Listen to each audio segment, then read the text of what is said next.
Let's transition. Let's go to the AFC North. Let's talk about the AFC North, one of the more competitive divisions in the NFL. In 2022, the Bengals won the AFC North with a record of 12-4. Ravens were 10-7. They did make the playoffs. Steelers finished with a 9-8 record. Even when the Steelers are struggling, somehow, some way, they always finish with a winning record under Mike Tomlin. Browns finished 7-10. And these are the Vegas odds for the division. Bengals are favored to win the division, plus 160. Ravens are plus 240. Browns are plus 400. And the Steelers come in fourth place with at a plus 500. So, when I look at the AFC North, obviously, the Cincinnati Bengals over the last few years have been the team to beat. Joe Burrow had a great season last year, 35 touchdowns, 12 interceptions, 4,475 passing yards. Think about this when it comes to Joe Burrow. Joe Burrow got injured in his rookie season, and the next year he gets his team to the Super Bowl, and the year after that he gets his team to the AFC Championship game. Remember, in college, Joe Burrow at LSU won a national championship game, and I think he had like 60 touchdowns, 6 interceptions at LSU. He was balling. Joe Burrow has been a winner since he's picked up a football at a young age, and he's carried that into the NFL, and he now has the Bengals a contender every single year in the AFC now.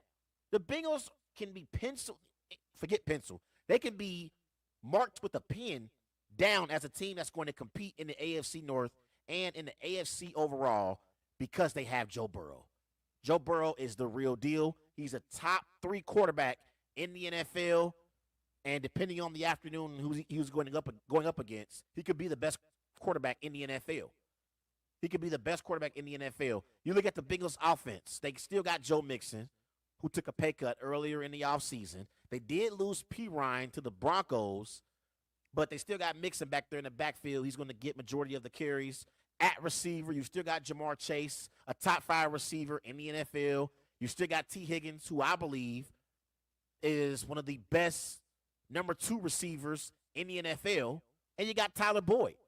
That receiving core and that trio with Chase, Higgins, and Boyd arguably is the best trio of receivers in the NFL. And at tight end, they got Irv Smith. And at offensive line, we have to see if that Bengals offensive line can stay healthy.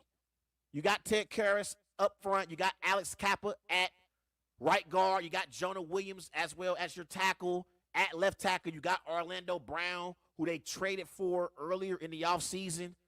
He's a former Kansas City Chief. And at left guard, you got Cordell Volson. So if this Bengals offensive line can stay healthy, the Bengals will have a top 5 offense in the NFL. No doubt about it. Joe Burrow, he's my fantasy quarterback. So, yes, this year, Bengal fans, when Joe Burrow throws a touchdown pass, I'll be right there celebrating with Bengal fans this year. Joey B is my fantasy quarterback, so I need Joe Burrow to perform at a high level this year. I expect him to be able to do that. Now, you look at the Bengals defense. They did lose Jesse Bates, but up front, you still got Sam Hubbard. You still got Trey Hendrickson, 2 of the better pass rushers that we have in the NFL. You still got DJ Reader as your left tackle. At linebacker, you got one of the more underrated linebackers in the NFL in Logan Wilson. You did bring back Jermaine Pratt. And in the secondary, they're going to be starting Dax Hill. He's going to be replacing Jesse Bates. But the secondary is decent. They're decent. They finally moved on from Eli Apple because Eli Apple was straight garbage. Y'all know he was garbage, Bengal fans. He was trash. Finally, they moved on from Eli Apple. In that secondary, they're going to be starting Cam Taylor-Britt. I thought he had a tremendous performance in the playoff game last year against the Buffalo Bills, caught an interception. And you still got Awuzie as your other cornerback. He's going to be returning back from injury. I don't believe the Bengals defense is great, but I think they're good. I think the Bengals defense is good. They don't have a player on their defense who is a great player, but they got a lot of good players. They don't have a great, how like the Cowboys got Micah Parsons. The 49ers have Nick Bosa. The Bengals don't have a great player, but they got a lot of good players on their defense. So the Bengals will definitely be in the mix in the AFC, and they'll definitely be competing for a playoff spot. Now let's go to the Baltimore Ravens. Obviously, you look at the Baltimore Ravens, they are led by Lamar Jackson. Lamar Jackson, last year in 12 games played, 17 touchdowns, 2,242 passing yards. He completed 62% of his passes. He finally got paid by the Baltimore Ravens, something that he deserved years ago. But for whatever reason, the Ravens, they didn't want to give Lamar his money. But Lamar Jackson's value has been proven throughout the years, and it was proven last year. Look at the Ravens with and without Lamar Jackson last year. With Lamar Jackson, they were 8-4. Without Lamar Jackson, they were 2-3. They averaged 24 points per game with Lamar Jackson. They only averaged 13 points per game without Lamar Jackson. With Lamar Jackson, the passer rating for the Ravens was 89. Without Lamar Jackson, it was 64.5. So his value is in the numbers. Look up the numbers in the Ravens over the last few years when they have not had Lamar Jackson. Now, the one thing for Lamar is going to be, can Lamar Jackson stay healthy throughout the course of a 17-game season? In his first 3 seasons in the NFL, Lamar Jackson only missed 2 games. In his last 2 seasons, he's missed 10 games. So can Lamar Jackson stay healthy throughout the season? That's going to be the big question for the Ravens offensively. Now, I love some of their additions on their football team this year, and they gave Lamar Jackson more weapons. They gave him more weapons. He got Odell Beckham. He got Zay Flowers. Still got Mark Andrews at tight end. So I felt like Lamar Jackson was an elite quarterback with subpar, and I'm being nice, subpar skill position players prior to this season. So if he was an MVP with subpar weapons, imagine what he's going to do with elite weapons. Something to keep an eye on and something to keep in mind as we head to the 2023 season. In the backfield, you still got J.K. Dobbins and Gus Edwards. I like their offensive line. I don't love it, but I like it. At center, you got Tyler Lindenbaum, left tackle Ronnie Staley. Okay? Now, the one concern that I have with the Ravens is the Ravens' identity has changed. Remember when they were competing for Super Bowls? Remember at one point they had Ray Lewis, they had Terrell Suggs, Ed Reed. And even in the last few years, they had Zadarius Smith on that defense, Marcus Peters on that defense. But this year, I got questions about the Ravens defense, y'all. I really, really do. They did let go of Marcus Peters, so he's not in that secondary anymore. They got Marcus Williams. They still got Marlon Humphrey. At linebacker, you got Patrick Queen, Raekwon Smith. But the Ravens' identity has changed. This used to be a football team that was defense first, offense second. Now it's clearly offense first, defense second. So I got my questions about that Ravens defense. And so I think Lamar Jackson is going to have to put up more points in 2023. And that's something that he didn't have to do in years prior because they had a pretty decent defense. But that defense is not elite anymore. They're not elite anymore. Now let's go to the Cleveland Browns. Obviously, the Cleveland Browns are going to be led by Deshaun Watson. Last year, in a few games played, Deshaun Watson had 7 touchdowns, 5 interceptions, 1,102 passing yards. But people forget about how great Deshaun Watson was when he was the quarterback of the Houston Texans. Look at Deshaun Watson in 2020. 2020, Deshaun Watson, he had 4,823 passing yards. That was ranked first in the NFL. He completed 70% of his passes. That was ranked third in the NFL. His touchdown to interception ratio was 33-7. That was tied for third in the NFL. So the biggest question for the Cleveland Browns as we head into the season this year, can Deshaun Watson get back to his 2020 form? And I believe it is going to happen. Because I feel like so far during the preseason and even earlier in the offseason, we've heard about the established quarterbacks like Joe Burrow, Josh Allen, and Patrick Mahomes. We've even heard about the quarterbacks who are on the come up like Trevor Lawrence, like Jalen Hurts. We've even talked about the veteran quarterbacks like Russell Wilson, Matthew Stafford, but we have not talked enough about Deshaun Watson. Deshaun Watson, ladies and gentlemen, is a top 5 quarterback in the NFL when he's at his best.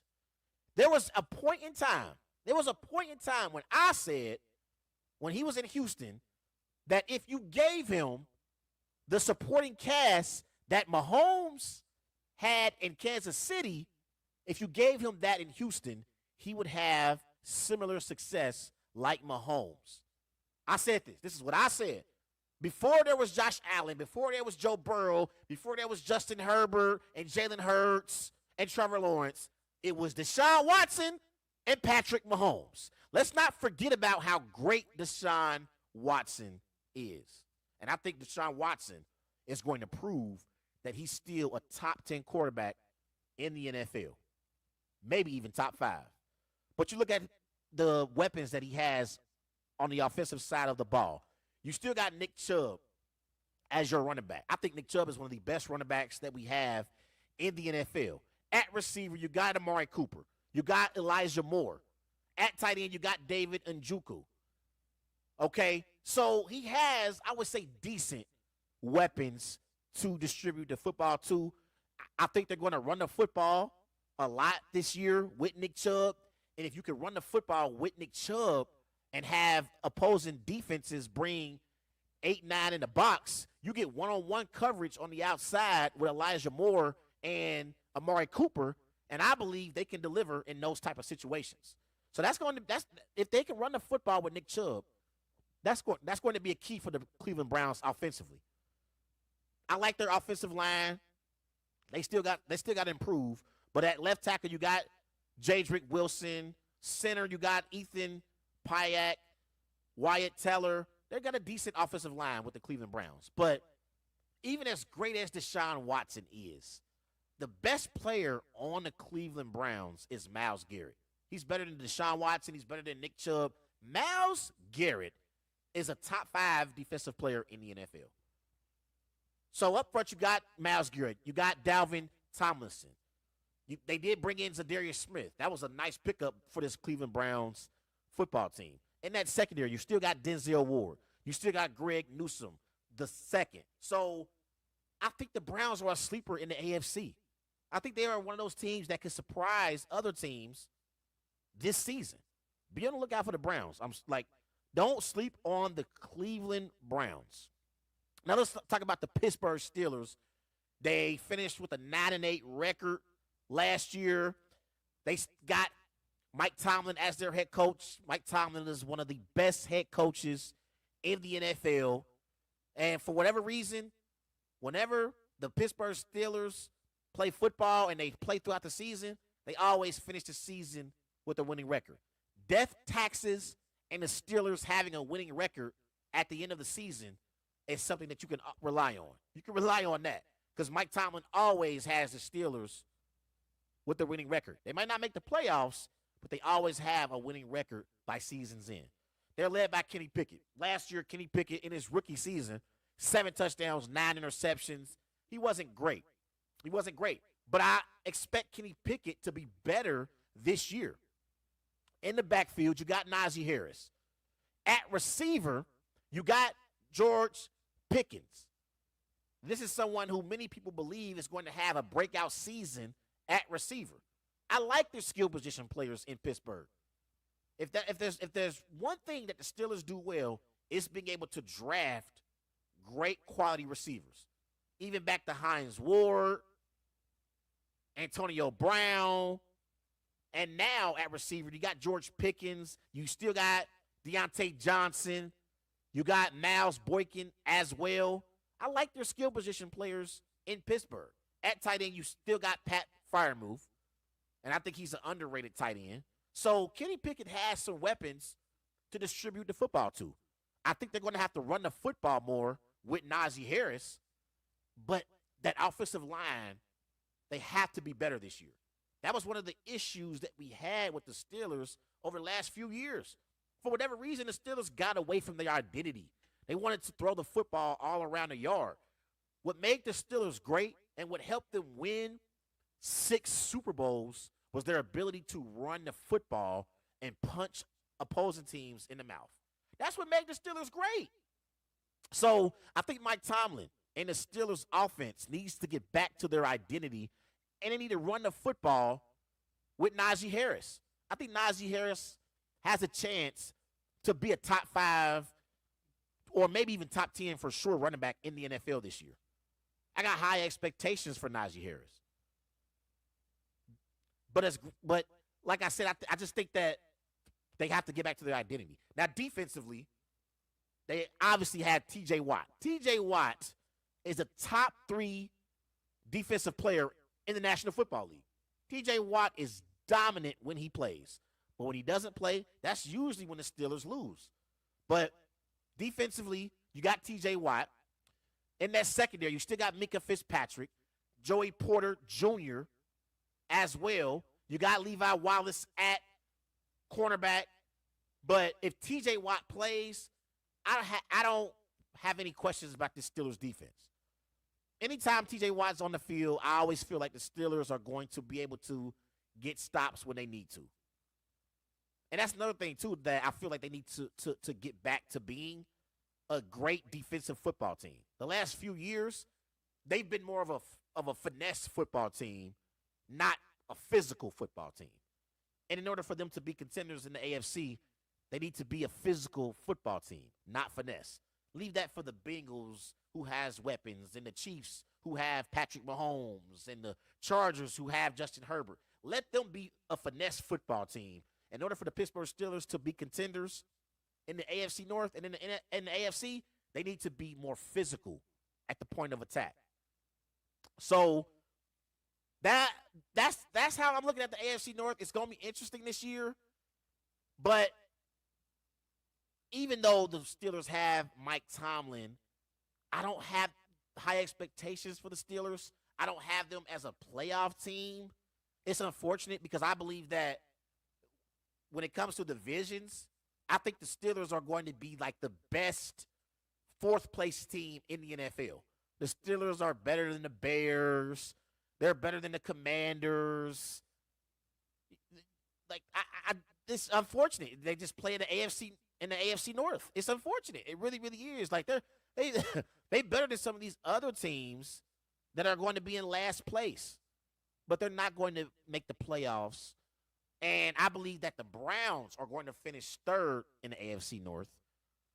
But I might have them as a playoff team. I'm going to talk about my playoff teams here in a bit. But I got the Browns as the 3rd team in the AFC North. And in 2nd place, I got the Cincinnati Bengals finishing 2nd. And I have the Baltimore Ravens winning the AFC North this season. So there you have it. Ravens, Bengals, Browns, Steelers.